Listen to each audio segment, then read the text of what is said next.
Quantum mechanics എന്ന ശാസ്ത്രശാഖയിലെ പലതരത്തിലുള്ള theories, interpretations, കൺസെപ്റ്റുകളൊക്കെ discuss ചെയ്യുന്ന ഒരുപാട് സിനിമകളും സീരീസുകളും നമ്മൾ കണ്ടിട്ടുണ്ട്. ഒരു ഭാഗത്ത് പ്രൂവൺ ആയിട്ടുള്ള തിയറീസും കൺസെപ്റ്റുകളും ഒക്കെ ഡിസ്കസ് ചെയ്യുമ്പോൾ മറ്റൊരു ഭാഗത്ത് ഇതുവരെ പ്രൂവ് ചെയ്തിട്ടില്ലാത്ത ക്വാണ്ടം മെക്കാനിക്സിലെ ചില കാൽക്കുലേഷൻസിന് വേണ്ടി യൂസ് ചെയ്യുന്ന ചില കാര്യങ്ങൾ മനസ്സിലാക്കാൻ വേണ്ടി ഇന്റർപ്രറ്റ് ചെയ്യുന്ന ഇന്റർപ്രിട്ടേഷൻസ് പോലും അത് റിയാലിറ്റി ആണ് എന്ന് കാണിക്കുന്ന സിനിമകൾ നമ്മൾ കണ്ടിട്ടുണ്ട്. ഈ ഒരു ശാസ്ത്രശാഖയിലെ വളരെ വളരെ പ്രധാനപ്പെട്ട ഒന്നാണ് യൂണിറ്റാരിറ്റി. സിമ്പിളായിട്ട് പറഞ്ഞാൽ, ഞാൻ എന്ന വ്യക്തി ഇവിടെ ഇരുന്ന് നിങ്ങൾക്ക് കഥ പറഞ്ഞു തരുന്നു. നമ്മുടെ സുഹൃത്തുക്കളെല്ലാവരും ഈ കഥ കേട്ട് മനസ്സിലാക്കുന്നു. ഈ കഥ പറഞ്ഞു തരുന്ന ഞാനും ഇത് കേട്ടുകൊണ്ടിരിക്കുന്ന നമ്മുടെ സുഹൃത്തുക്കളൊക്കെയും ഇൻഫോർമേഷൻസ് ആണ്. ഞാൻ പറഞ്ഞു തരുന്ന കഥ ഇൻഫോർമേഷനാണ്, എൻ്റെ ശബ്ദം ഇൻഫോർമേഷനാണ്. ഓരോരുത്തരും ഇത് കേൾക്കുന്നതും അന്നേരം ചുറ്റുപാട് സംഭവിക്കുന്നതും പ്രപഞ്ചത്തിൽ നടക്കുന്നതും നടന്നുകൊണ്ടിരിക്കുന്നതും ഇനി നടക്കാൻ പോകുന്നതായിട്ടുള്ള സകലതും ഇൻഫോർമേഷനാണ്. ഈ ഇൻഫോർമേഷൻ ഒരു തരത്തിലും നശിപ്പിക്കപ്പെടില്ല.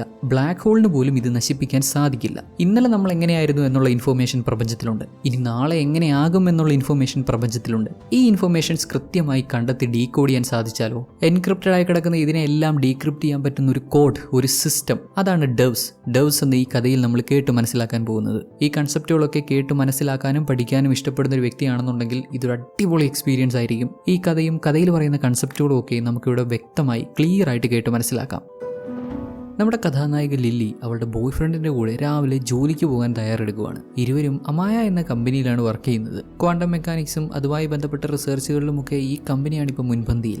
ലില്ലിയുടെ ബോയ് ഫ്രണ്ട് സെർഗി അവന്റെ ഡ്രീം പ്രൊജക്ടിന്റെ പ്രസന്റേഷന് വേണ്ടി വെൽ പ്രിപ്പയർഡ് ആയിട്ട് എല്ലാം റെഡിയാക്കി വളരെ എക്സൈറ്റഡ് ആയിട്ടാണ് ഓഫീസിലേക്ക് തിരിക്കുന്നത്. ഡോർ തുറന്നതും വാതിലിന് മുന്നിൽ ഒരുത്തൻ കിടന്നുറങ്ങുന്നു. ഇതൊരു പാവം മനുഷ്യൻ, പേര് പീറ്റ്. ആൾക്ക് സ്വന്തമായി വീടില്ലാത്തത് കൊണ്ട് ഇവരുടെ വീടിന് ചുറ്റുവട്ടത്ത് എവിടെയെങ്കിലും ഒക്കെ കിടന്നുറങ്ങും. സെർഗിയോടും ലില്ലിയോടും ഒക്കെ നല്ല സൗഹൃദത്തിലാണ്. എപ്പോഴും ആൾ ഈ പരിസരത്തൊക്കെ തന്നെ ഉണ്ടാവും. നമ്മുടെ സെർഗിയും ലില്ലിയും അമായ കമ്പനിയുടെ ബസ്സിൽ കയറി ഓഫീസിലേക്ക് പോകുമ്പോൾ അവിടെ വലിയൊരു സ്റ്റാച്യു കാണാം, ഒരു പെൺകുട്ടിയുടെ. ഈ പെൺകുട്ടിയുടെ രൂപമാണ് അമായയുടെ ലോഗോ. ഇത് തന്നെയാണ് അമായ. ക്വാണ്ടം വേൾഡുമായി ബന്ധപ്പെട്ട കാര്യങ്ങളാണല്ലോ ഈ കമ്പനി ചെയ്യുന്നത്. ഈ ഒരു ലോഗോയ്ക്കും ഈ ഒരു ഐഡിയയ്ക്കും പിന്നിലും വ്യക്തമായ ഒരു റീസൺ ഉണ്ടാവും.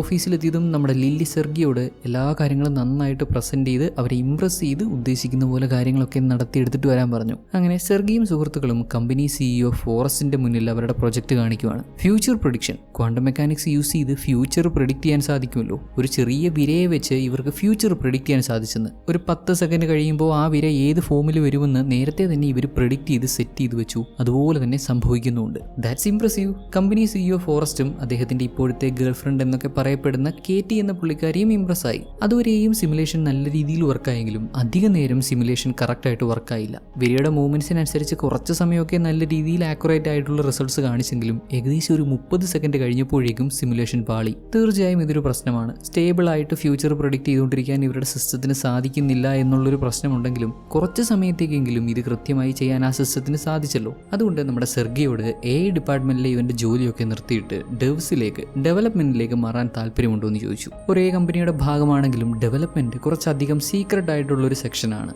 മറ്റ് ഡിപ്പാർട്ട്മെന്റുകളിൽ വർക്ക് ചെയ്യുന്നവർക്ക് നേരിട്ട് അങ്ങോട്ട് കയറി ചെല്ലാനൊന്നും പറ്റത്തില്ല. അതിന് സെക്യൂരിറ്റി ക്ലിയറൻസ് വേണം. അവർക്ക് വിശ്വസിക്കാൻ കൊള്ളാവുന്നവരായിരിക്കണം. അവിടെ നടക്കുന്ന കാര്യങ്ങൾ പുറത്തു പറയില്ല എന്നുറപ്പുള്ളവരെ മാത്രമേ അങ്ങോട്ട് സെലക്ട് ചെയ്യാറുള്ളൂ. ചില്ലറ ടാലന്റ് ഒന്നും പോരെ അങ്ങോട്ട് സെലക്ഷൻ കിട്ടാൻ. ഇപ്പം നമ്മുടെ സെർഗി ഫ്യൂച്ചർ പ്രെഡിക്റ്റ് ചെയ്ത പോലെ, ഒരു ലിവിങ് ഓർഗാനിസം 10 സെക്കൻഡ് കഴിയുമ്പോൾ എങ്ങനെ ആയിരിക്കും എന്ന് പ്രെഡിക്റ്റ് ചെയ്ത പോലെ ആ ഒരു ലെവൽ ടാലന്റ് ഒക്കെ ഉള്ള ആളുകൾക്ക് മാത്രമേ അങ്ങോട്ട് സെലക്ഷൻ കിട്ടുകയുള്ളൂ. ഇപ്പോൾ കിട്ടിയ ഈ അവസരം തനിക്ക് കിട്ടാവുന്നതിൽ വെച്ച് one of the best opportunity ആണ് എന്ന് മനസ്സിലാക്കുന്ന സെർഗിയും ഡെവ്സിൽ ജോയിൻ ചെയ്യാമെന്ന് സമ്മതിച്ചു. ജോലി കഴിഞ്ഞ് തിരികെ വീട്ടിലെത്തി ഇക്കാര്യങ്ങളൊക്കെ നമ്മുടെ ലില്ലിയോടും പറഞ്ഞപ്പോൾ അവൾക്കും സന്തോഷം. ഇനി മുതൽ ഇവൻ ഡെവ്സിലാണ്. അവിടുത്തെ കാര്യങ്ങളൊക്കെ രഹസ്യമായി കീപ്പ് ചെയ്യണമെന്ന് ലില്ലിക്ക് നന്നായിട്ട് അറിയാം. അതുകൊണ്ട് തന്നെ അവിടുത്തെ കാര്യങ്ങളൊന്നും ഇവളോട് പറയേണ്ട ആവശ്യമില്ല. എല്ലാം സിമ്പിളായിട്ട് തന്നെ കീപ്പ് ചെയ്യാമെന്ന് അവൾ തന്നെ പറയുന്നുണ്ട്. ശേഷം അടുത്ത ദിവസം നമ്മുടെ സെർഗിയെ ഇവരുടെ ഈ കമ്പനിയിലെ ഹെഡ് ഓഫ് സെക്യൂരിറ്റി കെൻഡൻ എന്ന വ്യക്തി വിളിച്ച് അവന്റെ കാര്യങ്ങളൊക്കെ ചോദിക്കുന്നു. ഓൾറെഡി നമ്മുടെ സെർഗിയെ പറ്റിയുള്ള A to Z ഡീറ്റെയിൽസ് അവരുടെ പക്കലുണ്ട്. ഇവനൊരു റഷ്യനാണ്. 22ാമത്തെ വയസ്സിൽ US-ലേക്ക് മൂവ് ചെയ്തു.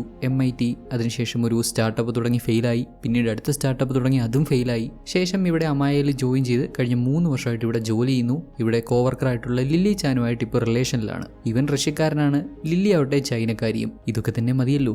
US-ലുള്ള ഒരു കമ്പനിയുടെ വളരെ പ്രധാനപ്പെട്ട ഒരു പൊസിഷനിലേക്ക് ഒരു റഷ്യക്കാരനെത്തുന്നു. അവന്റെ ഗേൾ ഫ്രണ്ട് ആവട്ടെ ചൈനക്കാരിയും. സെക്യൂരിറ്റി കുറച്ച് കടുപ്പമാകും. ഇവന്റെ രാജ്യത്തോട് കൂറ് കാണിച്ച് ഇവിടുന്നുള്ള രഹസ്യങ്ങളൊക്കെ ചോർത്തി കൊടുക്കുമോ എന്നുള്ള ചോദ്യം സ്വാഭാവികമായിട്ടും ഉണ്ടാവും. ഇനി അങ്ങോട്ട് സെർഗിയുടെ ഓരോ മൂവ്സും അവർ സൂക്ഷ്മമായി നിരീക്ഷിക്കുന്നുണ്ടാവുന്ന സെർഗിക്ക് വ്യക്തമായി മനസ്സിലാവുന്ന രീതിയിൽ, അവനൊരു ഭയം തോന്നുന്ന രീതിയിൽ സംസാരിച്ച് ബേസിക് ടെസ്റ്റിംഗ് കാര്യങ്ങളൊക്കെ കഴിഞ്ഞ് കമ്പനി CEO ആയ ഫോറസ്റ്റ് സെർഗിയെ കൂട്ടിക്കൊണ്ടു പോകുന്നു. കാട്ടിലൂടെ കുറച്ചധികം യാത്ര ചെയ്യണം ഡൗസിലെത്താൻ. അവിടെ ജോലി ചെയ്യുന്നവർക്കല്ലാതെ മറ്റാർക്കും അങ്ങോട്ട് പ്രവേശനമില്ല. അതീവ സെക്യൂരിറ്റി ഉള്ളൊരു സ്ഥലം. ആളുകൾക്ക് അങ്ങോട്ട് കടന്നു ചെല്ലുന്നതിന് തന്നെ അത്ര നിയന്ത്രണമുണ്ട്. അതുകൂടാതെ അവിടുത്തെ ക്വാണ്ടം സിസ്റ്റം പ്രൊട്ടക്ട് ചെയ്യാനുള്ള സെക്യൂരിറ്റി കേട്ടാൽ തന്നെ ഏതൊരാളും അമ്പരപ്പെട്ടു പോകും. അത്രയും സ്ട്രോങ് ആയിട്ടുള്ള കോൺക്രീറ്റ് ബിൽഡ് ആയിട്ടുള്ള ഒരു കെട്ടിടം. ലെഡ് ഫാരഡേ ഷീൽഡും ഗോൾഡ് മെഷും വാക്യൂം സീലും ഉൾപ്പെടെ അത്രയും എഫിഷ്യന്റ് ആയിട്ടുള്ള സിസ്റ്റം. ഇതിന് ഓരോന്നിനും അതിൻ്റെതായിട്ടുള്ള പ്രത്യേകതയുമുണ്ട്. ലെഡ് ഫാരഡേ ഷീൽഡ് പുറത്തുനിന്നുള്ള ഇലക്ട്രോ മാഗ്നറ്റിക് വേവ്സിനെ തടയും. റേഡിയോ, വൈഫൈ, എന്ത് തരത്തിലുള്ള സിഗ്നൽസ് ആണെങ്കിലും അതിനെയൊക്കെ ബ്ലോക്ക് ചെയ്യും. ആ ഒരു ക്വാണ്ടം സിസ്റ്റം ഒരു തരത്തിലും ഇന്റർസെപ്റ്റ് ആവാതിരിക്കാനായിട്ട് പ്രത്യേകം പണിയിപ്പിച്ചത്. സ്ട്രോങ് ആയിട്ടുള്ള കോൺക്രീറ്റ് ബിൽഡ് ആവട്ടെ ഭൂമികുലുക്കം പോലെയുള്ള അവസ്ഥകളിൽ നിന്നും മറ്റ് റേഡിയേഷനുകളിൽ നിന്നുമൊക്കെ സിസ്റ്റത്തെ പ്രൊട്ടക്ട് ചെയ്യും.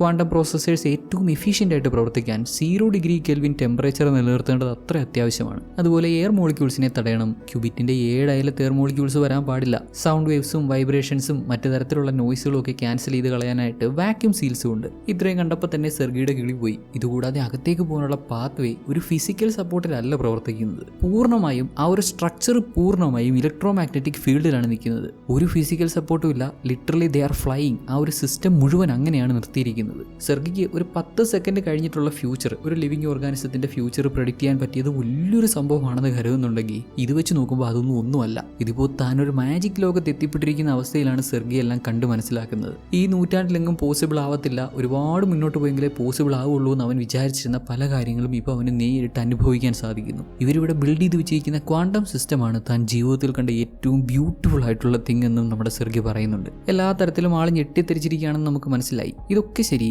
ആളുടെ ഇവിടുത്തെ ജോലി എന്താണെന്ന് ചോദിച്ചപ്പോൾ സിസ്റ്റത്തിലെ കോഡ് എടുത്ത് കാണിച്ചു കൊടുത്തിട്ട് നോക്കിക്കോ, നോക്കി മനസ്സിലാക്കിക്കോ, ഇതൊന്നും ഞാൻ നിനക്ക് പ്രത്യേകം പറഞ്ഞു തരേണ്ട ആവശ്യമില്ല, വായിച്ചാൽ നിനക്ക് മനസ്സിലാവും, നിനക്ക് എന്താണോ ഇതിൽ നിന്ന് മനസ്സിലാവുന്നത് ബാക്കി പണിയെടുത്താൽ മതി എന്ന് പറഞ്ഞ് മാറിപ്പോവാണ് ഫോറസ്റ്റ്. സെർഗിയും വളരെ ആകാംക്ഷയോടെ ആ ഒരു കോഡെല്ലാം റീഡ് ചെയ്ത് വന്നപ്പോൾ സഹിക്കാൻ പറ്റിയില്ലെന്നേ, ഓടിപ്പോയി ഛർദ്ദിക്കേണ്ടി വന്നു. തലകറങ്ങിപ്പോയി. വിശ്വസിക്കാനാവാത്ത എന്തോ അവനവിടെ കണ്ടിട്ടുണ്ട്. ആ കണ്ട കോഡ് അത് റിയൽ ആണെന്ന് അവന് വിശ്വസിക്കാനായില്ല. കോഡ് കണ്ടപ്പോൾ തന്നെ ഇതാണ് അവസ്ഥ. ഇതവർ റിയലി റൺ ചെയ്ത് അവർക്ക് റിസൾട്ട് കിട്ടിയെന്ന് അറിഞ്ഞാലോ. ഒത്തിരി സർപ്രൈസ് ആയി പോയി സെർഗി. ബാത്റൂമിൽ വെച്ച് അവൻ്റെ വാച്ച് അഡ്ജസ്റ്റ് ചെയ്തിട്ട് നേരെ സിസ്റ്റത്തിന് മുന്നിൽ ചെന്നിരുന്ന് അതിന് നേരെ വാച്ച് ഇങ്ങനെ തിരിച്ചു പിടിക്കും. അവിടെയുള്ള മറ്റുള്ളവർ ശ്രദ്ധിക്കുന്നുണ്ടോ എന്നുള്ളതോ അല്ലെങ്കിൽ ആ സിസ്റ്റത്തിൽ റണ്ണാവുന്ന കോഡ് റിയൽ ആണോ എന്നുള്ളതോ ആയിട്ടുള്ള എന്തോ ഒരു ഭയം, ഒരു ആകാംക്ഷയൊക്കെ അവൻ്റെ മുഖത്ത് പ്രകടമാണ്. ഇന്നേരം നമ്മുടെ കേറ്റി, ഫോറസ്റ്റിന്റെ ഇപ്പോഴത്തെ ഗേൾ ഫ്രണ്ട് എന്നൊക്കെ പറയപ്പെടുന്ന കേറ്റി, കുറച്ച് വെള്ളമൊക്കെ എടുത്തുവിന് കൊണ്ട് കൊടുത്ത്, സെർഗി നീ തിടുക്കം പിടിക്കേണ്ട ആവശ്യമൊന്നുമില്ല, പതിയെ എല്ലാം മനസ്സിലാക്കിയാൽ മതി. ഉടനെ അവൻ കൈയൊക്കെ താത്തിട്ട് വാച്ചൊക്കെ മാറ്റി പിടിച്ച്, അത് പിന്നെ ഈ കോഴ്സ് നിങ്ങൾ റൺ ചെയ്തിട്ടുണ്ടോ? ഉണ്ടല്ലോ, റൺ ചെയ്തിട്ടുണ്ട്, റിസൾട്ട് കിട്ടിയിട്ടുണ്ട്. വാട്ട്? അപ്പം ഈ എല്ലാത്തിനെയും മാറ്റിമറിക്കാൻ പറ്റില്ല സെർഗി. റിസൾട്ട് കിട്ടിയെന്നുള്ളത് ശരിയാണ് എന്ന് കരുതി ഇവിടെ ആർക്കും ഒന്നിനെയും മാറ്റിമറിക്കാൻ സാധിക്കില്ല. എല്ലാം ഇതുപോലൊക്കെ തന്നെ. സെർഗി ഒത്തിരിയും കൺഫ്യൂസായി. അതെങ്ങനെ പോസിബിൾ ആവും? ഇവരെന്ത് ഈ പറഞ്ഞിട്ട് പോകുന്നേ? ഇത് കണ്ടുകൊണ്ടിരിക്കുന്ന നമുക്കും അതേ സംശയം തന്നെയാണ്. ശരിക്കും എന്താണ് ഈ കോഡ്, എന്താണ് ഇവർ റൺ ചെയ്യാൻ ഉദ്ദേശിക്കുന്നത് എന്ന് കുറച്ചുകൂടെ കഴിയുമ്പോൾ വ്യക്തമാക്കി പറഞ്ഞു തരും. ഏതായാലും ഇതെല്ലാം കണ്ട് സെർഗിക്ക് സഹിക്കാനായില്ല. അവനെന്തോ അവിടെ തുടരാൻ തോന്നിയില്ല. എന്തൊക്കെയോ സംഭവിക്കാൻ പാടില്ലാത്തതാണ് അവിടെ നടക്കുന്നത് എന്നൊരു രീതിയിൽ പെട്ടെന്ന് അവിടെ നിന്ന് ഇറങ്ങി കാട് വഴി അങ്ങനെ നടന്നു വരുമ്പോൾ ദേ കാട്ടിൽ ഫോറസ്റ്റ്, യൂണിവേഴ്സ് എല്ലാം പ്രീ പ്ലാൻഡ് ആണ്. ഇവിടെ നടക്കുന്ന സകലതും പ്രീ പ്ലാൻഡ് ആണ്. നമുക്കത് ചേഞ്ച് ചെയ്യാൻ പറ്റത്തില്ല. എല്ലാത്തിനും ഒരു കാരണം ഉണ്ടാവും. വിശക്കുന്നത് കൊണ്ടാണ് നമ്മൾ ആഹാരം കഴിക്കുന്നത്. ആരെങ്കിലും തള്ളിവിടുന്നത് കൊണ്ടാണ് മാർബിൾ ഉരുളുന്നത്. അതേപോലെ ഇവിടെ നടക്കുന്ന എല്ലാത്തിനും ഒരു റീസൺ ഉണ്ടാവും. കാരണമുണ്ടായാൽ കാര്യവും നടന്നിരിക്കണം. യൂണിവേഴ്സിന്റെ പ്രീ പ്ലാൻ പോലെ എല്ലാം നടന്നിരിക്കണം. നീ ഇപ്പോൾ ചെയ്തില്ലേ, നിന്റെ വാച്ച് വെച്ച് എൻ്റെ കോഡ്സ് എല്ലാം ക്യാപ്ചർ ചെയ്തത്? അതെല്ലാം ഇവിടെ ഓൾറെഡി എക്സിസ്റ്റ് ചെയ്യുന്നുണ്ട്. ഇതൊന്നും ആർക്കും മാറ്റിമറിക്കാൻ സാധിക്കില്ല.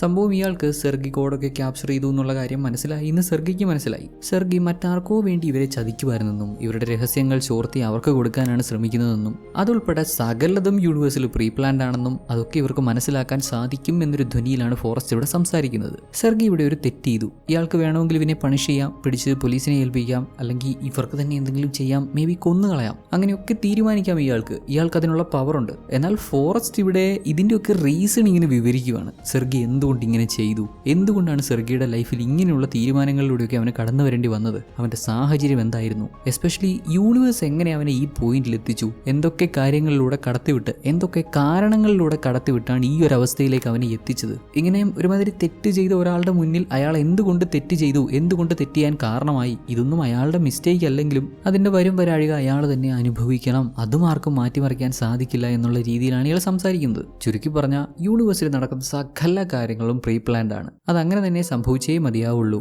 ഓരോ വ്യക്തിയുടെയും ലൈഫ് എങ്ങനെയാകണമെന്നും അതിലെന്തൊക്കെ സംഭവിക്കണം, ഏതൊക്കെ വഴിയിലൂടെ അവർ കടന്നു പോകണം, ആൻഡ് അറ്റ് ദി എൻഡ് അതെങ്ങനെ അവസാനിക്കണം, ഇൻക്ലൂഡിങ് അവരുടെ ഇമോഷൻസ് ഉൾപ്പെടെ ഓൾറെഡി യൂണിവേഴ്സിൽ എഴുതി വെച്ചിരിക്കുന്നു.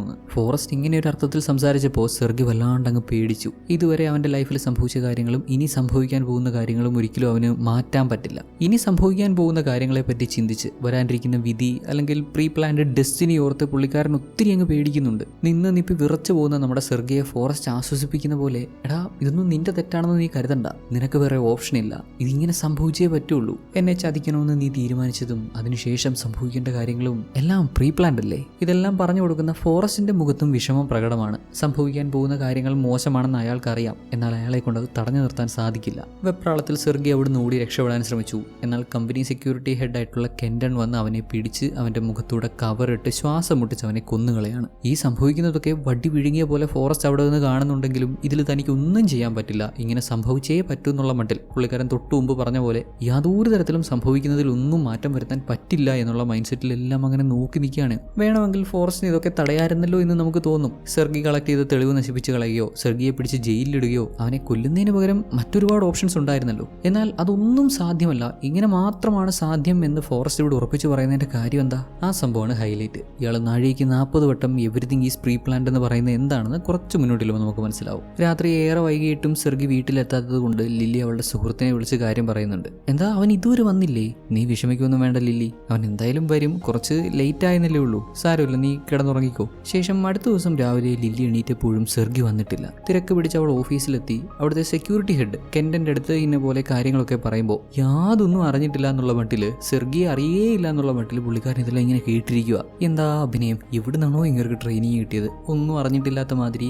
നമുക്ക് നോക്കാലോ, അവൻ എവിടെ പോയെന്ന് നമുക്ക് ചെക്ക് ചെയ്യാം എന്നൊക്കെ പറഞ്ഞ് വിഷ്വൽസ് എല്ലാം ചെക്ക് ചെയ്ത് വന്നപ്പോൾ ഇന്നലെ രാത്രി ഏതാണ്ട് 11 മണിയോടെ അവൻ ക്യാമ്പസ് വിട്ട് പുറത്ത് പോയിട്ടുണ്ട് എന്ന രീതിയിലാണ് ഇപ്പൊ നോക്കിയപ്പോൾ കാണാൻ പറ്റുന്നത്. ഈ വിഷ്വൽസ് ഒന്നും ഒറിജിനൽ അല്ല, യഥാർത്ഥത്തിൽ ഇങ്ങനെയൊന്നും അല്ല സംഭവിച്ചതെന്ന് നമ്മൾ കണ്ടതാണ്. അന്നേരം ഫോറസ്റ്റ് അങ്ങോട്ട് കയറി വന്ന്, എന്താ സെർഗിയെ കാണാനില്ലേ? അവൻ ഇന്നലെ ഡബ്സിൽ ജോയിൻ ചെയ്തില്ലേ ഉള്ളൂ. കെൻഡൻ, നിങ്ങൾ ഇപ്പൊ തന്നെ പോലീസിനെ വിളിക്കുക, ഇക്കാര്യം റിപ്പോർട്ട് ചെയ്യും. ഡോൺ വറി ലില്ലി, എന്തായാലും നമുക്ക് അവനെ കണ്ടുപിടിക്കാം കേട്ടോ. രണ്ടാളും കൂടെ അഭിനയിച്ച് തകർത്ത് അവളെ പറ്റിച്ചു. ഈ സംഭവിക്കുന്നതെല്ലാം ഫോറസ്റ്റ് പറയുന്ന പോലെ പ്രീ പ്ലാൻഡ് ആണെങ്കിൽ ഇന്നലെ സംഭവിച്ചതും ഇപ്പൊ സംഭവിച്ചുകൊണ്ടിരിക്കുന്നതും എല്ലാം പ്രീ പ്ലാൻഡ് ആണല്ലോ, ഫിക്സഡ് ആയിരിക്കുമല്ലോ. ഇങ്ങനെയൊക്കെ തന്നെ സംഭവിച്ചേ പറ്റുള്ളൂ, അങ്ങനെയാണ് ഫോറസ്റ്റിന്റെ തിയറി. ഇവന്മാർ ഇവിടെ വലിയ രീതിയിൽ അഭിനയിച്ച് തകർത്തെങ്കിലും ലില്ലിക്ക് ആ വിഷ്വൽസ് കണ്ടപ്പോൾ എന്തൊക്കെയോ സംശയം തോന്നി. ഇവളെ അറിയാവുന്ന സെർഗി ഇങ്ങനെയൊന്നും അല്ല നടക്കുന്നത്, അവന്റെ ശരീരഭാഷ അങ്ങനെയല്ല. വിഷ്വലിൽ കാണുന്നത് സെർഗിയാണെങ്കിലും അവന്റെ രീതികളോട് പൊരുത്തപ്പെടാത്തൊരു വ്യക്തിയായിട്ടാണ് ഇവൾക്കത് ഫീൽ ചെയ്തത്. അതുകൊണ്ട് തന്നെ നേരെ വീട്ടിൽ ചെന്ന് സെർഗിയുടെ ഫോൺ എടുത്ത് റീസ്റ്റോർ ചെയ്ത് ബാക്കപ്പ് ചെയ്ത് വിശദമായി അതിലുള്ള ഓരോരോ കാര്യങ്ങൾ നോട്ട് ചെയ്യുകയും എല്ലാം ചെക്ക് ചെയ്ത് വരികയും ചെയ്തപ്പോൾ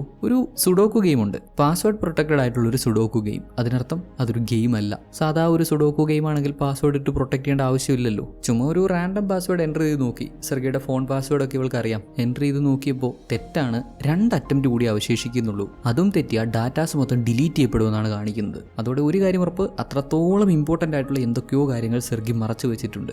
ഏതാ സംഭവം എന്ന് കണ്ടുപിടിക്കണമല്ലോ. ലില്ലി രണ്ടും കൽപ്പിച്ച് ജേമി എന്നൊരാളെ കാണാൻ ചെന്നു. ജേമി ഒരു ടെക്കിയാണ്, ഹാക്കറാണ്, ഇവളുടെ എക്സ് ബോയ് ഫ്രണ്ട് കൂടിയാണ്. ഇവൾ അവനെ തേച്ചൊട്ടിച്ച് പാവത്തെ ഒരു വഴിയാക്കിയിട്ടാണ് സെർഗിയുടെ കൂടെ വന്നത്. വീണ്ടും ഇങ്ങനെ കണ്ടുമുട്ടിയപ്പോൾ അതിൻ്റെതായിട്ടുള്ള ബുദ്ധിമുട്ട് അവനുണ്ടായി. എന്തൊക്കെ പറഞ്ഞാലും ഒരു കാലത്ത് ഒരുപാട് ഇഷ്ടപ്പെട്ടിരുന്ന വ്യക്തിയല്ലേ, എന്താ ഇപ്പൊ തേടി വന്നെന്നുള്ള കാര്യങ്ങൾ കേൾക്കാൻ തയ്യാറായി. ഇതുവരെ സംഭവിച്ച കാര്യങ്ങൾ ഇവൾക്കറിയാവുന്ന പോലെയെല്ലാം വിശദമായിട്ട് പറഞ്ഞു. ഇതവൻ്റെ ഫോണാണ്, പാസ്വേഡ് ഒന്ന് ക്രാക്ക് ചെയ്യാൻ ഹെൽപ്പ് ചെയ്യണം.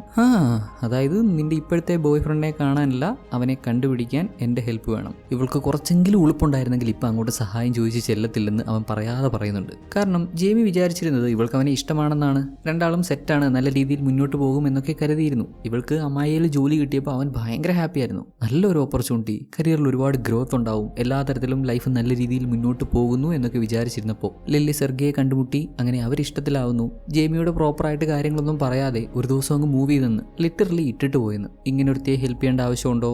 അതും ഈ ജേമിയെ ഇവളെ ചതിച്ചത് ആർക്ക് വേണ്ടിയാണോ അവനെ കണ്ടുപിടിക്കാൻ വേണ്ടി വീണ്ടും നാണമില്ലാതെ ജേമിയുടെ അടുത്ത് വന്നേക്കുന്നു. ഞാനൊക്കെയാണ് കാർക്കിച്ച് മോന്തയ്ക്ക് തുപ്പി വിടും. ജേമി ഏതായാലും അതൊന്നും ചെയ്യാൻ പോയില്ല. സൗകര്യമില്ല, വേറെ ആരെങ്കിലും നോക്കിയാൽ മതി എന്നുള്ള മട്ടിൽ അങ്ങ് മാറിപ്പോയി. ശേഷം അടുത്ത ദിവസം രാവിലെ തന്നെ നമ്മുടെ ലില്ലിയെ ഓഫീസിലേക്ക് വിളിപ്പിക്കുന്നുണ്ട്. സെർഗിയുടെ കുറച്ചുകൂടെ വിഷ്വൽസ് അവർ കണ്ടെത്തിയെന്ന്. ഇവിടെയുള്ള അമായയുടെ സ്റ്റാച്യു ഉണ്ടല്ലോ, ആ കുട്ടിയുടെ സ്റ്റാച്യു ഇന്നലെ രാത്രിയോടെ ജേമി അതിന്റെ അടുത്തെത്തി അവന്റെ ശരീരം മുഴുവൻ തീ കൊളുത്തി ആത്മഹത്യ ചെയ്തു എന്ന് വിഷ്വൽസിൽ അങ്ങനെ കാണാൻ പറ്റുന്നുണ്ട്. ഇത് ഫാബ്രിക്കേറ്റഡ് ആണെന്ന് നമുക്ക് മനസ്സിലാവും. ലില്ലിക്ക് അറിയില്ലല്ലോ. ഇതെല്ലാം കണ്ട് വിഷമിച്ച് കരഞ്ഞ പുള്ളിക്കാരി ഓടി ആ സ്റ്റാച്യുകൾ അങ്ങോട്ട് ചെന്ന് നോക്കുമ്പോൾ തീയിൽ വെന്തുരുകി കിടക്കുന്ന സെർഗിയുടെ ശരീരം അവിടെയുണ്ട്. പോലീസ് എത്തി അന്വേഷണം ആരംഭിച്ചു. ലില്ലിയുടെ മനസ്സിൽ വലിയ ചോദ്യങ്ങൾ ബാക്കിയാണല്ലോ. എന്തുകൊണ്ട് ഇവൻ ഇങ്ങനെയൊക്കെ ചെയ്തു? ഇത്രയും നാളും ഇവൻ ഓക്കെ ആയിരുന്നല്ലോ. ഫ്യൂച്ചർ പ്രെഡിക്റ്റ് ചെയ്യാൻ പറ്റുന്ന ഒരു മോഡൽ അവൻ ക്രിയേറ്റ് ചെയ്തു, കമ്പനിക്ക് പ്രസന്റ് ചെയ്തു, അവരവനെ ഡെവ്സ് ഡിപ്പാർട്ട്മെന്റിലേക്ക് സെലക്ട് ചെയ്തു. എല്ലാം നല്ല രീതിയിൽ പോകുമ്പോൾ പോകുമ്പോൾ തീർത്തും അൺഎക്സ്പെക്റ്റഡ് ആയിട്ട് ഇങ്ങനെ കുറേ ഇവൻസ്. കരഞ്ഞു തളർന്ന ഒരു പരുവമായി നമ്മുടെ ലില്ലിയെ ഫോറസ്റ്റ് ആശ്വസിപ്പിക്കുന്നുണ്ട്. അദ്ദേഹത്തിനും ഇതുപോലെ ഒരു നഷ്ടത്തിന്റെ കഥ പറയാനുണ്ട്. അദ്ദേഹത്തിന്റെ മകൾ അമായ ചെറിയ പ്രായത്തിലെ കുഞ്ഞ് മരണപ്പെട്ടു. അവളുടെ വലിയ സ്റ്റാച്ചു ആണ് ഇവിടെ പണിത് വെച്ചിരിക്കുന്നത്.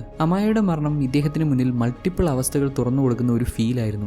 ഒന്നിൽ അമായ മരണപ്പെട്ടു എന്നുള്ള ആ ഒരു റിയാലിറ്റി മനസ്സിലാക്കി അങ്ങനെ മുന്നോട്ട് ജീവിക്കുക. മറ്റൊന്ന്, അമായ ഇദ്ദേഹത്തെ വിട്ടുപോയിട്ടില്ല, എപ്പോഴും ഇദ്ദേഹത്തിന്റെ കൂടെ തന്നെ ഉണ്ട് എന്നുള്ള ആ ഒരു ചിന്തയിൽ മുന്നോട്ട് പോവുക. റിയാലിറ്റിയിൽ അമായ മരണപ്പെട്ടെങ്കിലും അവൾ മരണപ്പെട്ടിട്ടില്ല, തന്റെ കൂടെ തന്നെ ഉണ്ട് എന്ന് കരുതി വേണമെങ്കിൽ ഇദ്ദേഹത്തിന് മുന്നോട്ട് ജീവിക്കാം, അല്ലെങ്കിൽ റിയാലിറ്റി അക്സെപ്റ്റ് ചെയ്ത് മുന്നോട്ട് ജീവിക്കാം. എന്നാൽ ഫോറസ്റ്റ് ഇവിടെ ചെയ്തത് ഈ രണ്ട് റിയാലിറ്റിയും രണ്ട് പോസിബിലിറ്റീസും ഉണ്ട്, ഇതെല്ലാം എങ്ങനെ എക്സിസ്റ്റ് ചെയ്യുന്നുണ്ട് എന്നുള്ള രീതിയിലാണ് അദ്ദേഹം ജീവിച്ചു വരുന്നത്. ഇപ്പോഴും അമായ തന്റെ കൂടെയുണ്ട്, എന്നാൽ മരണപ്പെട്ടു, അങ്ങനെ ഒരു ചിന്താഗതിയിലാണ് അദ്ദേഹം മുന്നോട്ട് പോകുന്നത് എന്നൊക്കെ പറഞ്ഞാണ് ഇവളെ ആശ്വസിപ്പിക്കാൻ ശ്രമിക്കുന്നത്. ഇയാളിതൊരുമാതിരി ആളെ ഭ്രാന്താക്കുന്ന മാതിരി അതും ഇതും കൂടെ വെച്ച് ജീവിക്കുന്നൊക്കെ. എന്തൊക്കെയാണെങ്കിലും ആളിത് നല്ല ഫീൽ ചെയ്തിട്ടാണ് പറയുന്നത്. മകളെ നഷ്ടപ്പെട്ട വിഷമം ആൾക്ക് അത്രത്തോളം ഉണ്ടെന്ന് മനസ്സിലാക്കാം. എന്നാൽ ഇവിടെ നമ്മുടെ ലില്ലി അവൾക്ക് ഏറ്റവും ഇഷ്ടപ്പെട്ട വ്യക്തിയെ നഷ്ടപ്പെട്ട് നിൽക്കുമ്പോൾ നീ അവിടെയും ഇവിടെയും ജീവിക്കുക, അങ്ങനെ ഒരു രീതിയിലാണ് ഞാൻ ചിന്തിക്കുന്നത് എന്നൊക്കെ പറഞ്ഞു കൊടുക്കുന്നത് അത്ര ഓക്കെ ആണെന്ന് കരുതുന്നില്ല. ശേഷം അന്ന് രാത്രി നമ്മുടെ ലില്ലി വലിഞ്ഞു കയറി ജെമിയുടെ വീട്ടിൽ ചെല്ലുന്നുണ്ട്. നേരെ ചെന്നാൽ അവൻ വാതിൽ തുറന്നു കൊടുക്കില്ല എന്ന് അറിയാവുന്നത് കൊണ്ട് പിന്നാമ്പുറത്തൂടെ വലിഞ്ഞു കയറി വീടിനകത്ത് ചെന്ന്, എനിക്കറിയാം നിനക്ക് എന്നോട് ദേഷ്യമുണ്ട്, ഞാൻ ചെയ്തത് തെറ്റാണ്, സമ്മതിക്കുന്നു, ബട്ട് പ്ലീസ് ഇപ്പം അതെല്ലാം ഒരു സൈഡിലോട്ട് മാറ്റി വെച്ച് ഞാൻ പറയുന്നു ഒന്ന് കേൾക്ക്,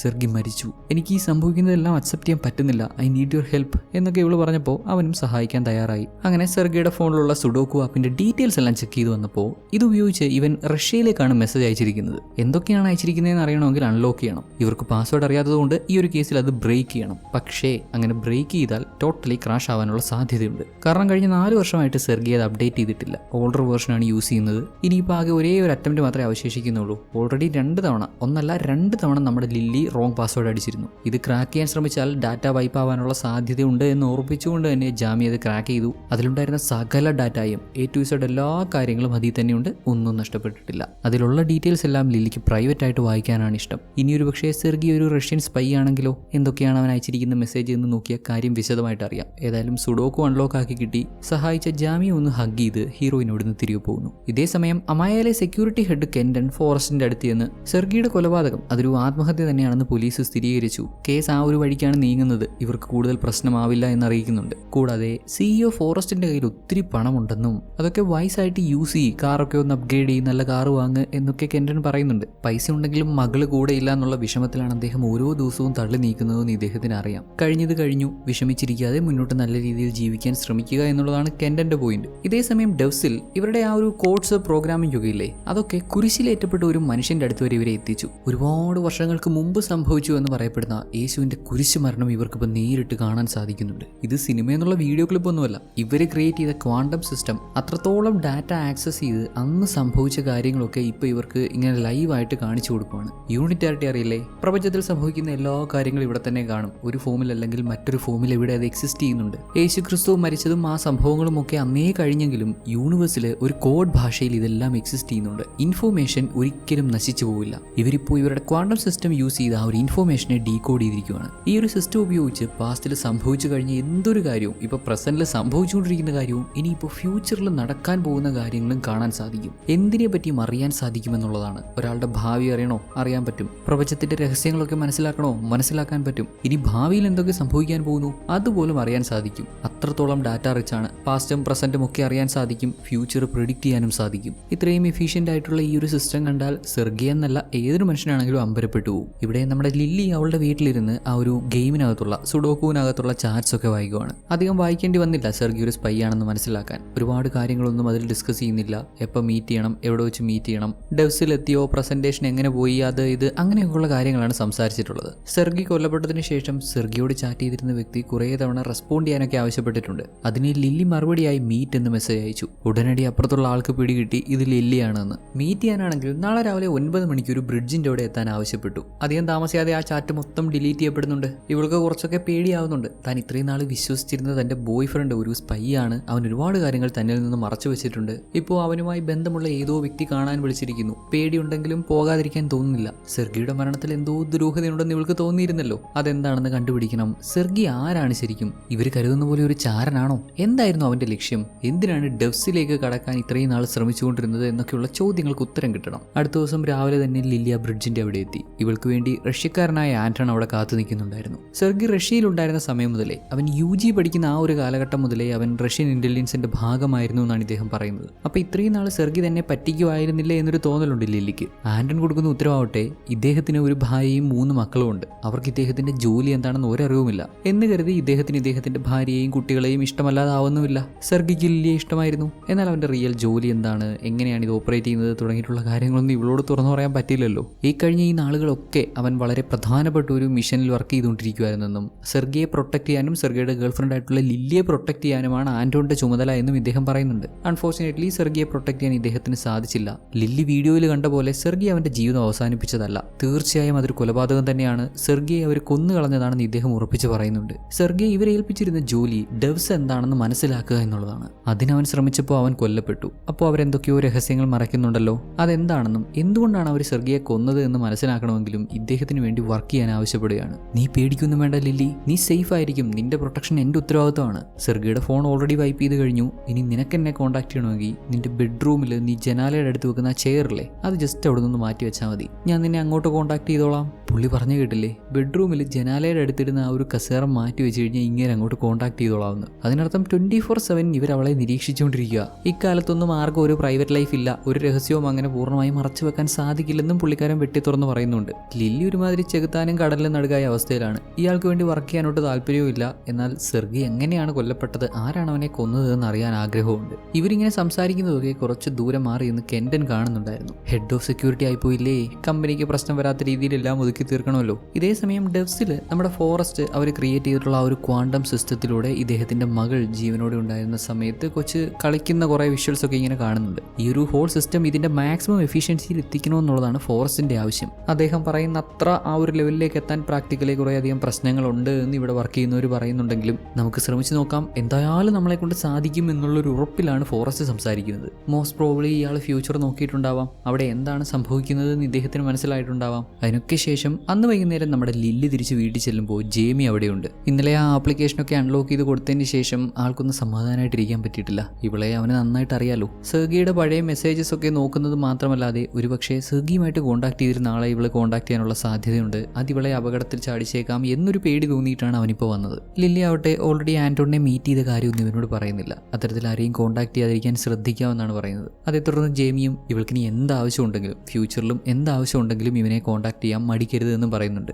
ജേമി തിരികെ പോകാൻ തുടങ്ങുമ്പോൾ ലില്ലിയുടെ വീടിന് മുന്നിൽ കിടന്നുറങ്ങുന്ന പീറ്റ് ചുമ്മാ ആവശ്യമില്ലാത്ത ഓരോരോ കാര്യങ്ങൾ അങ്ങനെ സംസാരിച്ച് നിന്നു. അതങ്ങോട്ട് ഇഷ്ടപ്പെടാത്ത ജേമി ആവട്ടെ നിനക്ക് കുറച്ച് പൈസ തന്നാൽ മിണ്ടാതിരിക്കാൻ പറ്റുമെന്ന് ചോദിച്ചു. അയാളും സമ്മതിച്ചു. സന്തോഷത്തോടെ കൊടുത്ത പൈസ മേടിച്ച് ഇനി ഇവനെ കണ്ടാൽ മിണ്ടാനേ വരില്ല എന്ന് പീറ്റ്. ഇതേസമയം റഷ്യൻ ഇന്റലിജൻസിൽ വർക്ക് ചെയ്യുന്ന ആന്റോണിനെ ഫോളോ ചെയ്തുകൊണ്ടിരിക്കുകയാണ് കെൻഡൺ. ആന്റോൺ എന്നത് ഇദ്ദേഹത്തിന്റെ റിയൽ നെയിം അല്ല, ഇദ്ദേഹത്തിന്റെ റിയൽ നെയിം ഐവാൻ എന്നാണ്. കെൻഡൺ ഇദ്ദേഹത്തിന്റെ റിയൽ നെയിം തന്നെ വിളിച്ച് അങ്ങേരെ നിർത്തി ഈ ചാരപ്പണി അങ്ങ് നിർത്തിയേക്കുക എന്നുള്ള രീതിയിൽ സംസാരിച്ചു. സെർഗിയെ കൊന്നുകളഞ്ഞതും ഇതിനു മുമ്പും ഈ റഷ്യൻ ഇന്റലിജൻസിന്റെ പല ഓപ്പറേഷൻസും മുടക്കിയതും ഇനിയിപ്പോൾ ലില്ലിയെയും ഇയാളെയും ഒക്കെ കൊന്നുകളയാനുള്ള സാധ്യതയുണ്ടെന്നും ഒക്കെ ഒരു ഭീഷണിയുടെ സ്വരത്തിൽ സംസാരിച്ചപ്പോൾ ആന്റൺ കെൻഡനെ ജോ എന്നാണ് വിളിക്കുന്നത്. കാരണം ഇയാളുടെ റിയൽ നെയിം ജോ എന്നാണ്. രണ്ടാളെയും ബാക്ക് ചെയ്യുന്ന ഇന്റലിജൻസ് അത്രയും സ്ട്രോങ് ആണെന്ന് മനസ്സിലായില്ലേ. അതോടെ കഥ പറച്ചിൽ കയ്യാങ്കളിയിലെത്തി. പാർക്കിംഗ് ലോട്ടിൽ വെച്ച് ഇരുവരും തമ്മിൽ അടിയായി. ഒടുക്കം കെൻഡൺ ആന്റണെ കൊന്നുകളഞ്ഞു. ശേഷം അടുത്ത ദിവസം നമ്മുടെ കേറ്റി ഡെവ്സിൽ വരുമ്പോൾ ഇവിടെ വർക്ക് ചെയ്യുന്ന സ്റ്റുവാർഡ് എന്ന പുള്ളിക്കാരൻ സിസ്റ്റം എല്ലാം ചെക്ക് ചെയ്തുകൊണ്ടിരിക്കുകയാണ്. ഈ ഒരു സിസ്റ്റം യൂസ് ചെയ്ത് സംഭവിച്ചിട്ടുള്ളതും സംഭവിക്കാനിരിക്കുന്നതുമായിട്ടുള്ള കാര്യങ്ങളൊക്കെ ആക്സസ് ചെയ്യാമെന്ന് പറഞ്ഞിരുന്നല്ലോ. ഇവിടെ ഇപ്പോൾ മാക്സിമം ഡാറ്റാസ് ആക്സസ് ചെയ്യുന്നു.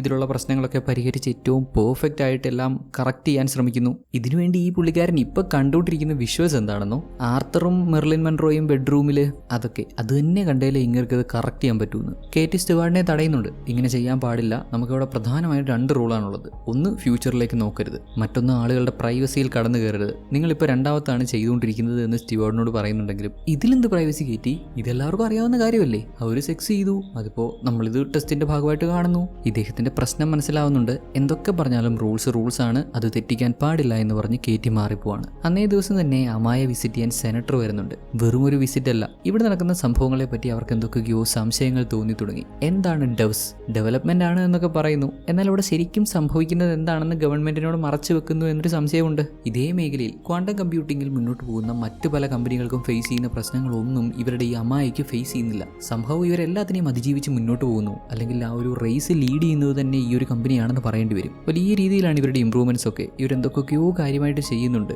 സെനറ്റർക്ക് ഒത്തിരി ചോദ്യങ്ങൾ ചോദിക്കാനുണ്ട്. ഗവൺമെന്റ്സിന് പോലും സംശയങ്ങൾ തോന്നി തുടങ്ങിയിരിക്കുന്നു. മറ്റു രാജ്യങ്ങളുടെ ഏജൻസി കമ്പനിയിൽ വന്ന് ഇവരുടെ രഹസ്യങ്ങളൊക്കെ ചോർത്തിയെടുക്കാൻ ശ്രമിക്കുന്നു. അമായയുടെ ഒരു വലിപ്പം മനസ്സിലാവുന്നുണ്ടല്ലോ. ഇവർ അച്ചീവ് ചെയ്തിരിക്കുന്ന കാര്യങ്ങൾ വെച്ച് നോക്കുമ്പോൾ ഗവൺമെൻറ്റും മറ്റു രാജ്യങ്ങളും ഒക്കെ ഇവരെ ടോട്ടലി അണ്ടർ എസ്റ്റിമേറ്റ് ചെയ്തേക്കാണെന്ന് പറയേണ്ടി വരും. അന്നേ ദിവസം നമ്മുടെ ലില്ലി ഓഫീസിലെത്തുന്നുണ്ട്. സെർഗിയും ഇവളും തമ്മിലുള്ള റിലേഷൻ ഇവിടെ എല്ലാവർക്കും അറിയാം. അതുകൊണ്ട് തന്നെ കൂട്ടത്തിലുള്ള പലരും ഇവളെ ആശ്വസിപ്പിക്കുന്നുണ്ട്. ഇവർക്കാർക്കും അറിയില്ലല്ലോ സെർഗി ഒരു ചാരനായിരുന്നു, ഒരു ഏജന്റ് ആയിരുന്നു എന്നുള്ള കാര്യം. കഴിഞ്ഞതെല്ലാം കഴിഞ്ഞു. ഇനി ജോലിയിൽ ശ്രദ്ധിക്കാം എന്നൊരു ആറ്റിറ്റ്യൂഡ് എടുക്കുന്നതിന് പകരം സെർഗിയെ പറ്റി അന്വേഷിക്കാം. അവന്റെ ആത്മഹത്യ ശരിക്കും അങ്ങനെ തന്നെയാണോ, അതോ ആ റഷ്യൻ ഏജന്റ് പറഞ്ഞ പോലെ എല്ലാം കെട്ടിച്ചമച്ചതാണോ എന്നുള്ള സംശയം തീർക്കണമല്ലോ. അതിനുവേണ്ടി ഇതേ കമ്പനിയിൽ വർക്ക് ചെയ്യുന്ന സെർഗി വർക്ക് ചെയ്തിരുന്ന അതേ ഡിപ്പാർട്ട്മെന്റിൽ അവനോടൊപ്പം വർക്ക് ചെയ്തിരുന്ന ജെന്നിനെയും കൂട്ടിക്കൊണ്ട് ഇവിടുത്തെ സെക്യൂരിറ്റി ഹെഡ് കെൻഡനോട് സംസാരിക്കാൻ ചെന്നു. ഇന്നലെ സംഭവിച്ച കാര്യങ്ങളൊക്കെ ലില്ലിയുടെ വെട്ടി തുറന്ന് പറയുന്നുണ്ട്. നമ്മുടെ സെർഗി ഒരു റഷ്യൻ ഏജന്റ് ആയിരുന്നു. വേറൊരു റഷ്യൻ ഏജന്റ് ഇന്നലെ ഇവളെ കോൺടാക്ട് ചെയ്തു, പാലത്തിന്റെ അവിടെ വെച്ച് മീറ്റ് ചെയ്തു. അവര് ഇവളെ റിക്രൂട്ട് ചെയ്യാൻ ശ്രമിക്കുമായിരുന്നു. അതിനർത്ഥം സെർഗിയെ ഒരുപക്ഷെ കൊന്നത് അവരായിരിക്കാം.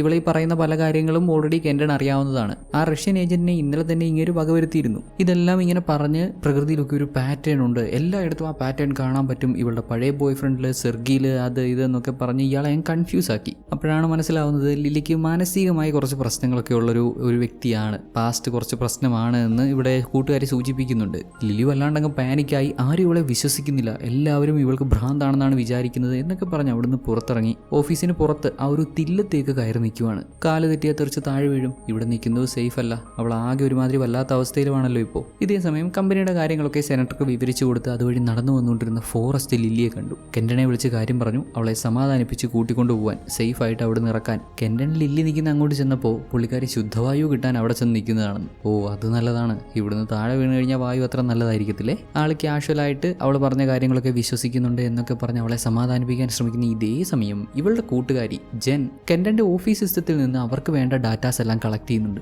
So it's a plan. ലില്ലിക്കൊരു തേങ്ങയില്ല. പുള്ളിക്കാരി കംപ്ലീറ്റ്ലി ഓക്കെയാണ്. ഇയാളെ കുറച്ച് നേരത്തേക്ക് അവിടെ നിന്ന് മാറ്റി നിർത്തണമായിരുന്നു, ഒന്ന് പറ്റിക്കണമായിരുന്നു. അതിനുവേണ്ടി ലില്ലി വെറുതെ അഭിനയിച്ചതാണ്. അവൾക്ക് മെന്റലി ഒരു പ്രശ്നമില്ല, ഫിസിക്കലി ഒരു പ്രശ്നമില്ല.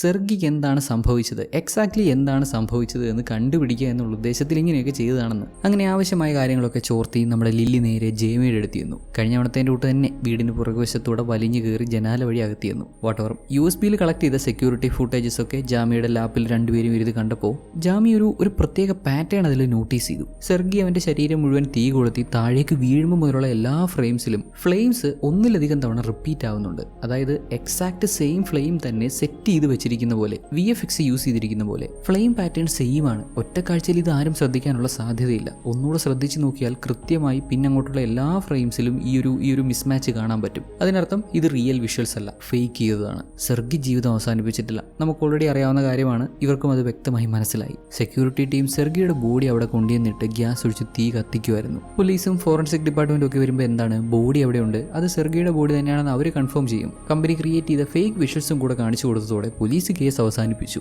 ശേഷം അടുത്ത ദിവസം ഡെവ്സിൽ ഇലക്ട്രോമാഗ്നറ്റിക് ഫീൽഡ്സിലുണ്ടായി എന്തോ ഒരു ചെറിയ ചേഞ്ചസ് കാരണം പെട്ടെന്നൊരു അലേർട്ടൊക്കെ ഉണ്ടാകുന്നുണ്ട്. അവിടെ വർക്ക് ചെയ്യുന്ന സ്റ്റുവാർഡും ലിൻഡനും ഒക്കെ ഒന്ന് പേടിച്ചു. ഇങ്ങനെ പ്രശ്നമായി കഴിഞ്ഞാൽ ആ ഒരു സ്ട്രക്ചർ മൊത്തത്തിൽ പൊളിഞ്ഞ് താഴോട്ട് വീഴത്തില്ലേ. അതാണെങ്കിൽ 80% ഗ്ലാസ് കൊണ്ടാണ് ഉണ്ടാക്കിയിരിക്കുന്നത്. അത്രയും ഗ്ലാസുകൾ, അതിന് ചുറ്റും ഇവരൊക്കെ. എന്തെങ്കിലും സംഭവിച്ചാൽ എല്ലാവരും പൊടിഞ്ഞു പോകും എന്ന് സ്റ്റീവേർഡ് പറയുമ്പോഴേക്കും അലേർട്ടൊക്കെ മാറി നോർമലായി. പെട്ടെന്ന് ഇങ്ങനെ ഒരു അലേർട്ടും പ്രശ്നങ്ങളും ഉണ്ടായിട്ടും യാതൊരു മാറ്റവും ഇല്ലാതെ കേറ്റി അവിടെ നിന്ന് വർക്ക് ചെയ്തത് സ്റ്റീവേർഡ് ചോദ്യം ചെയ്യുന്നുണ്ട്. കണ്ടില്ലേ, ഒന്ന് തലയനയ്ക്ക് പോലും ഇല്ലല്ലോ. അപ്പൊ ഇവിടെ ഒന്നും സംഭവിക്കില്ലെന്ന് നേരത്തെ മനസ്സിലാക്കിയതുപോലെ. പുള്ളിക്കാരൻ ഉദ്ദേശിക്കുന്നത് കേറ്റി ഫ്യൂച്ചർ നോക്കിയിട്ടുണ്ടാവാന്നാണ്. ഇവിടുത്തെ പ്രധാന റൂൾസിൽ ഒന്നാണല്ലോ ഫ്യൂച്ചറിലേക്ക് നോക്കരുതെന്നുള്ളത്. ഇവളത് തെറ്റിക്കുന്നുണ്ടോ എന്ന് സ്റ്റീവാർഡിനൊരു സംശയം. അതിന് കേറ്റിയുടെ മറുപടി, ഇതൊക്കെ എങ്ങനെയാണ് വർക്ക് ചെയ്യുന്നതെന്ന് അവൾക്ക് നല്ല ധാരണയുണ്ട്, ബാക്കപ്പ് സിസ്റ്റംസും ഉണ്ട്, സോ പേടിക്കേണ്ട ആവശ്യം ഉണ്ടായില്ല എന്നുള്ളതാണ്. അപ്പോൾ ഫോറസ്റ്റ് അങ്ങോട്ട് കയറി വന്ന് പാസ്റ്റും പ്രസന്റും ഫ്യൂച്ചറും ഒക്കെ കാണാൻ പറ്റുന്ന അവിടെ എത്തി നേരെ ഫ്യൂച്ചറിലുള്ളൊരു സംഭവമാണ് കാണുന്നത്. ഇത് കണ്ടുകൊണ്ട് അങ്ങോട്ട് വരുന്ന കേറ്റി, നമ്മൾ തന്നെ ഇങ്ങനെ ചെയ്താൽ ശരിയാണോ, ഭാവിയിൽ സംഭവിക്കാൻ പോകുന്നത് എന്ത് എന്ന് നോക്കാൻ പാടില്ല എന്ന റൂളില്ലേ. അതിന് ഫോറസ്റ്റ് ഏറ്റവും സത്യസന്ധമായ ഉത്തരം പറയും, റൂൾ ഉണ്ടാക്കുന്നവർ റൂൾ പാലിക്കേണ്ട ആവശ്യമില്ല എന്നുള്ളത്. ആർക്കു വേണ്ടിയാണോ റൂൾ ഉണ്ടാക്കപ്പെടുന്നത് അവരതനുസരിച്ചോളും, നമ്മളതനുസരിക്കേണ്ട ആവശ്യമില്ല. റൂൾ ചെയ്യുന്നവർ റൂൾസ് ബ്രേക്ക് ചെയ്യും എന്നുള്ളത് റൂൾ ചെയ്യപ്പെടുന്നവർക്ക് അറിയാം. എന്നാലും അവർ പ്രതികരിക്കാനൊന്നും പോകുന്നില്ല എന്ന്. സത്യമാണല്ലോ, പ്രതികരിച്ചാൽ തന്നെ റൂളേഴ്സിനെ ഒന്നും അഫക്റ്റ് ചെയ്യാൻ പോകുന്നില്ല. അവിടെ ഒരു സിസ്റ്റം തന്നെയുണ്ട്. ആ സിസ്റ്റത്തിനുള്ളിൽ ബാക്കിയുള്ളവരെല്ലാം ട്രാപ്ഡ് ആണ്. ഇവരൊക്കെ കാണുന്ന ഈ ഭാവി അത് ഫിക്സഡ് ആണ്, ഒരിക്കലും മാറ്റാൻ പറ്റില്ല എന്ന് ഫോറസ്റ്റ് തന്നെ മുമ്പ് പറഞ്ഞിട്ടുണ്ടെങ്കിലും ഇനി സംഭവിക്കാൻ പോകുന്ന കാര്യങ്ങളൊക്കെ നോക്കി മനസ്സിലാക്കി ഫോഴ്സ്ഫുള്ളി അതുപോലെ സംഭവിക്കാതിരിക്കാൻ ശ്രദ്ധിച്ചാൽ എന്ത് സംഭവിക്കും എന്നും ഇദ്ദേഹം ചോദിക്കുന്നുണ്ട്. അങ്ങനെയൊന്നും സംഭവിക്കില്ല എന്നാണ് കേറ്റിയുടെ മറുപടി. എന്ത് കാര്യം സംഭവിക്കണമെങ്കിലും അതിനൊരു കാരണം ഉണ്ടാവണം. അങ്ങനെ ഒരു കാരണം ഉണ്ടാവണമെങ്കിൽ അവിടെ എന്തെങ്കിലും ഒരു എഫക്റ്റ് ഉണ്ടാവണം. It's all connected. എല്ലാം അങ്ങനെയാണ് സംഭവിക്കുന്നത്. ഭാവിയിൽ മാറ്റം വരുത്തുക എന്നത് പോസിബിൾ അല്ല. അങ്ങനെ സംഭവിക്കാനും പാടില്ല, അതിനൊട്ട് ശ്രമിക്കാനും പാടില്ല എന്നാണ് കേറ്റിയുടെ മറുപടി. ആൻഡ് ബൈ ദ വേ, ഇവരിപ്പോൾ കണ്ടുകൊണ്ടിരിക്കുന്ന ഫ്യൂച്ചർ എന്താണെന്നോ, നമ്മുടെ ലില്ലി ഇല്ലേ, പുള്ളിക്കാരിക്ക് എന്തോ അപകടം പറ്റി നടക്കാൻ പോലും പറ്റാത്ത അവസ്ഥയിൽ വീണുപോയി കുറേ ഇഴഞ്ഞു മുന്നോട്ട് പോകാൻ ശ്രമിച്ചെങ്കിലും അതിനൊന്നും പറ്റാതെ അവിടെ കിടന്ന് മരിക്കുന്നതാണ്. ഏതാനും ദിവസങ്ങൾക്കുള്ളിൽ ലില്ലി മരണപ്പെടുമെന്നാണ് ഫ്യൂച്ചർ കാണിച്ചു തരുന്നത്. ഇവർ ഈ പറയുന്ന പോലെ പ്രെഡിക്റ്റഡ് ഫ്യൂച്ചർ സംഭവിക്കുമോ? ലില്ലി മരണപ്പെടുമോ? മേ ബി അവൾക്ക് രക്ഷപ്പെടാൻ എന്തെങ്കിലും വഴി ബാക്കി ഉണ്ടാവുമോ തുടങ്ങിയിട്ടുള്ള കാര്യങ്ങളൊക്കെ അറിയണമെങ്കിൽ അടുത്ത പാർട്ട് കാണണം. ഇതുവരെ നമ്മൾ ആദ്യത്തെ 3 എപ്പിസോഡിന്റെ കഥ മുഴുവൻ കേട്ട് മനസ്സിലാക്കി. അധികം ലാഗ് അടുപ്പിക്കാതെ എപ്പിസോഡ് ബൈ എപ്പിസോഡ് ചെയ്ത് ഇങ്ങനെ കുറേ ലാഗ് കൊണ്ടുപോകാതെ ബാക്കിയുള്ള കഥയും അടുത്ത പാർട്ടിലും അതിനടുത്ത പാർട്ടിലും ഒക്കെ ആയിട്ട് ഞാൻ പെട്ടെന്ന് പറഞ്ഞുതരാം. പറ്റുവാണെങ്കിൽ 2 പാർട്ടിൽ തന്നെ തീർത്തേക്കാം. സോ അടുത്ത പാർട്ട് കാണാനായിട്ട് നമ്മുടെ വീഡിയോയുടെ ഡിസ്ക്രിപ്ഷൻ ഓപ്പൺ ചെയ്ത് അതിലുള്ള നെക്സ്റ്റ് പാർട്ടിൻ്റെ ലിങ്കിൽ ക്ലിക്ക് ചെയ്യാം. ചാനലിൽ നോക്കിയാൽ വീഡിയോ കാണാൻ പറ്റുന്നില്ലെങ്കിൽ ലിങ്ക്സ് യൂസ് ചെയ്യാം. സ്ക്രീനിൽ എൻ ക്രെഡിറ്റ്സ് ആയിട്ടും അതേപോലെ കാർഡ്സിലും ഡിസ്ക്രിപ്ഷനിലും എല്ലാം പ്രോപ്പറായിട്ട് ലിങ്ക് പ്രൊവൈഡ് ചെയ്തിട്ടുണ്ട്. ഇതുവരെ കണ്ടത് വെച്ചുള്ള സീരീസിനെ പറ്റിയുള്ള അഭിപ്രായങ്ങളും നിർദ്ദേശങ്ങളും എന്തെങ്കിലും സംശയങ്ങളും വീഡിയോയെ പറ്റിയുള്ള കാര്യങ്ങളും ഇതിന് പുറകിൽ ഡിസ്കസ് ചെയ്തിട്ടുള്ള ശാസ്ത്രീയമായ കാര്യങ്ങൾ എന്തെങ്കിലും കൂട്ടിച്ചേർക്കാനുണ്ടെങ്കിലും അതൊക്കെ പറയാനുള്ളതൊക്കെ കമൻറ്റ് ചെയ്ത് അറിയിച്ചോ. വൻ സംഭവങ്ങൾ ഇനി വരാനിരിക്കുന്നതേ ഉള്ളൂ. ഇങ്ങനെയുള്ള ഇൻട്രസ്റ്റിംഗ് ആയിട്ടുള്ള സീരീസുകൾ തപ്പിപ്പിടിച്ച് കൊണ്ടിരുന്നില്ലേ? ഇത്തരത്തിലുള്ള ഇൻട്രസ്റ്റിംഗ് ആയിട്ടുള്ള സീരീസുകൾ കാണാൻ താല്പര്യമുള്ളവരെ നിങ്ങൾക്കറിയാമെങ്കിൽ അവരിലേക്ക് വീഡിയോ ഷെയർ ചെയ്ത് കൊടുക്കാനും വീഡിയോ ലൈക്ക് ചെയ്യാനും ശ്രദ്ധിക്കുമല്ലോ.